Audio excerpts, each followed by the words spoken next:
Latest programme కోసం bell icon ని click చేయండి. దేవుడి దీవెనని పొందండి. పరిశుద్ధాత్మ తండ్రి దేవునికి మహిమ కలుగును గాక. ఆమేన్.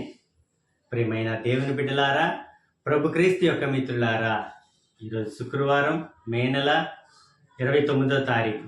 యేసయ్య ఈరోజు మనందరితో మాట్లాడుతున్నారు. పునీత మార్కు గారు రాసిన శుభవార్త నుండి 11వ అధ్యాయము వచనములు 11 నుండి 26 వరకు.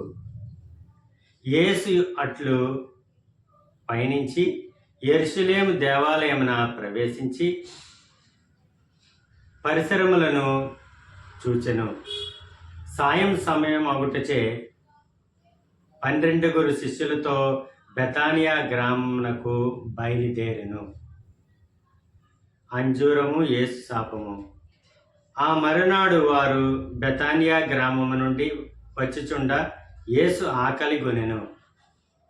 అప్పుడు ఆయన దూరమున పచ్చని ఆకులతో నిండిన అత్తి చెట్టును చూసి పండు దొరికనేమో అని దాని యొద్దకు వచ్చెను.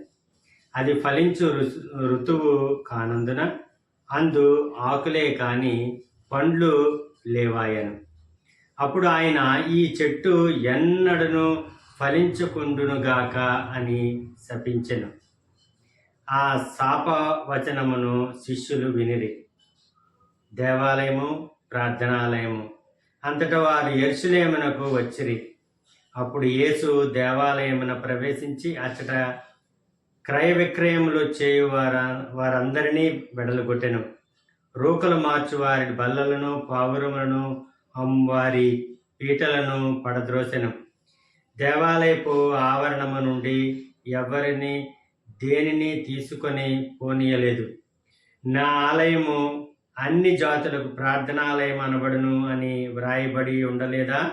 మీరు అట్టి దానిని దొంగల గృహగా మార్చితిరి అని యేసు వారికి బోధించెను.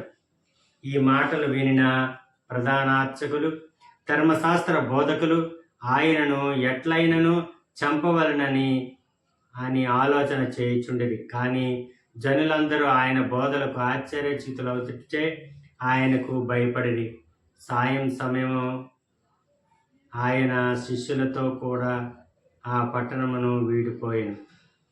మరునాడు ప్రాతకాలమున వారు ఆ మార్గమును పోగుచుండగా ఆ అంజూరపు చెట్టు సమూలముగా ఎండిపోయి ఉండుటను చూసిరి. అప్పుడు పేతురు, బోధకుడా, ఇదిగో నీవు శపించిన అంజూరపు చెట్టు పూర్తిగా ఎండిపోయినది అనెను. అందుకు యేసు, మీరు దేవుని యందు విశ్వాసముంచుడు. ఎవరైనను ఈ పర్వతంతో నీవు లేచి సముద్రమున పడమని చెప్పి తన హృదయముతో సందేహింపగా తాను చెప్పినది జరుగునని విశ్వసించని ఎడల అతను చెప్పినట్లుగానే జరుగునని మీతో నిశ్చయంగా చెప్పుచున్నాను. కనుక మీరు ప్రార్థింపుడు. ప్రార్థనలో మీరు దేనినైనను అడిగినను దానిని మీరు తప్పక పొందుదురు అని విశ్వసింపుడు.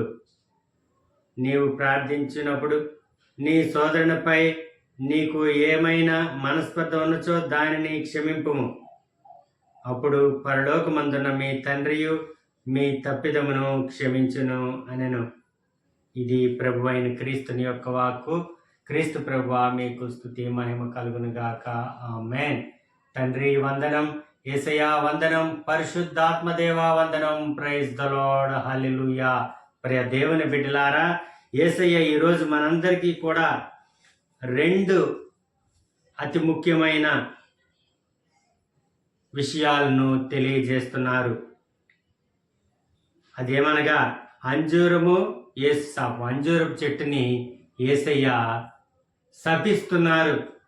ఎందుకంటే ఆయన ఆకలిగా ఉన్నప్పుడు మరునాడు ఆయన బెతానియా గ్రామము నుండి యేసు బెతానీ గ్రామం నుండి వచ్చుచుండగా ఆయన యెరూషలేము వెళ్ళాలని అనుకుంటున్నారు.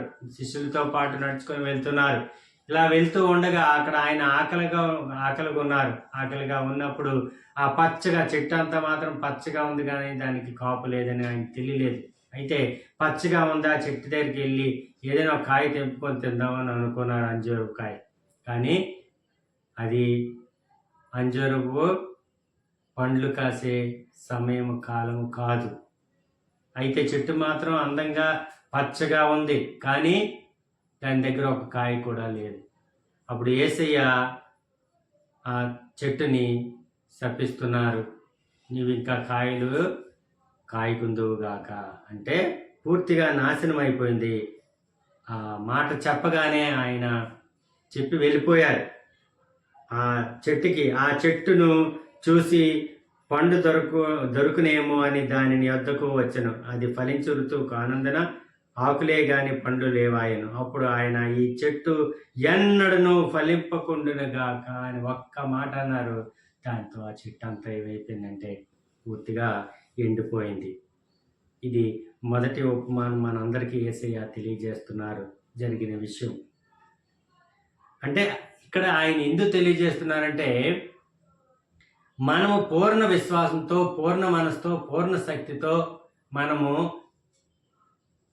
దేన్నైనా మనం శాసించే శక్తి మనలో ఉంది.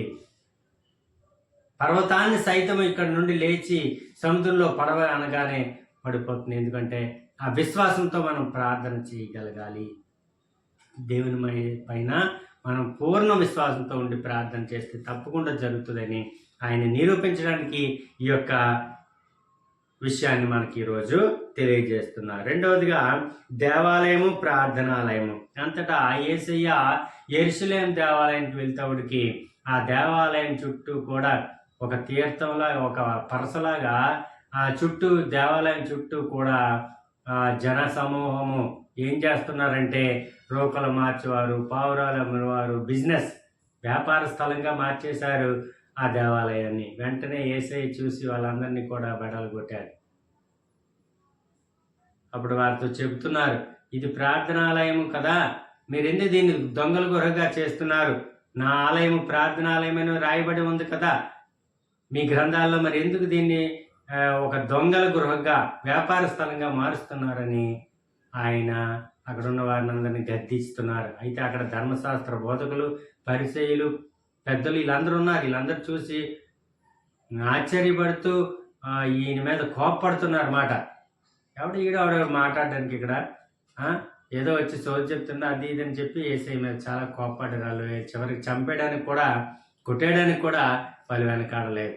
కానీ ఆయన చూసి ఎందుకు జడుస్తున్నారంటే, ఒకటి ప్రజలందరూ ఆయన్ని విశ్వసిస్తున్నారు, ఆయన చేస్తున్న కార్యాలను నమ్ముతున్నారనే విషయం మీద వాళ్ళు ఆయన్ను ఏమీ అనలేకపోయారు.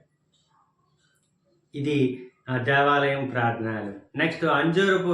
ఆ తర్వాత రోజు ఏం జరిగింది? మరునాడు ప్రాతకాలంలో వారు ఆ మార్గం పోవచుండగా ఆ అంజూరపు చెట్టు సమూలంగా ఎండిపోయడం చూసి, మొత్తం నిన్నంతా గ్రీనిష్గా ఉంది ఆ చెట్టు అంతా, ఆకులతో అలమంతో హ్యాపీగా శుభ్రంగా ఎంతో అందంగా గ్రీన్గా ఉంది, పచ్చగాన కలకలలాడే చెట్టు మరలా మరుసటి రోజు చూసినప్పటికీ ఎండిపోయి మూడైపోయి ఉంది.